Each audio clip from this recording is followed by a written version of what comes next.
नमस्कार मित्रों, मैं सोनिया फिर हाजिर हूँ एक नई कविता के साथ। मेरी कविता का शीर्षक है नारी का आत्मबल।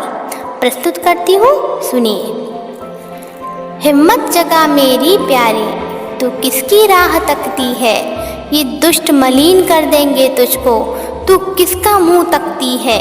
ये वो द्वापर नहीं जब द्रौपदी की एक ही पुकार पर माधव दौड़े आए थे। बहन के बांधे चीर का कर्ज वो चुकाए थे। लाज बचाने को उसकी हथेली से चीर बहाए थे।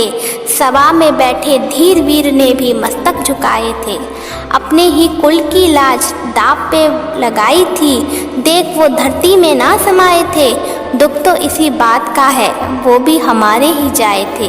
परिमाण स्वरूप एक युद्ध घटा गंभीर, बार्बरिक जैसे योद्धा ने भी शीश दिए भरनीर। जब केशव ने संवाद किया, क्या देखा तुमने धीर? उत्तर में बोले परमवीर, सुदर्शन फिर रहा था दुष्टों पे घात लगाए। माँ द्रौपदी पीती थी लहू, मुंह में खप्पर लगाए। मामला था बड़ा विस्मय और हृदय देता था चीर।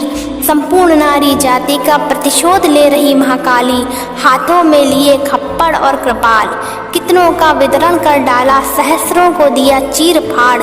भय नहीं तुझको ए मानुज, अनेकों उदाहरण हैं इतिहास में। जब जब नारी का शोषण हुआ, अवतरित हुई वो अनेकों अवतार में। शिव ने भी गौरा से कहा था एक सुंदर संवाद में, जब जब भीड़ पड़ती तुम पर, क्यों चली जाती पुरुष के द्वार पे? स्वयं को पहचानो, खुद का परिचय जानो, त्यागो सब चिंतन प्रिय, आत्मविश्वास से भरो। इस अबला शब्द में जो बल छुपा है, उसका तुम विस्तार करो। अपनी रक्षा स्वयं करो। सुन जगजननी संसार की, स्वयं ही तीर बन धनुष पे चढ़ जा तू। प्रत्यंचा खींच आत्मा बल की, लक्ष्य भेद के आ तू। प्रत्यंचा खींच आत्मा बल की और लक्ष्य भेद के आ तू। स्वयं ही कृष्ण बन और स्वयं की ही सारथी बन जा तू। अंत कर अत्याचार का, नवयुग का आरंभ बन जा तू। धन्यवाद मित्रों, आशा करती हूँ कविता आपको पसंद आई होगी।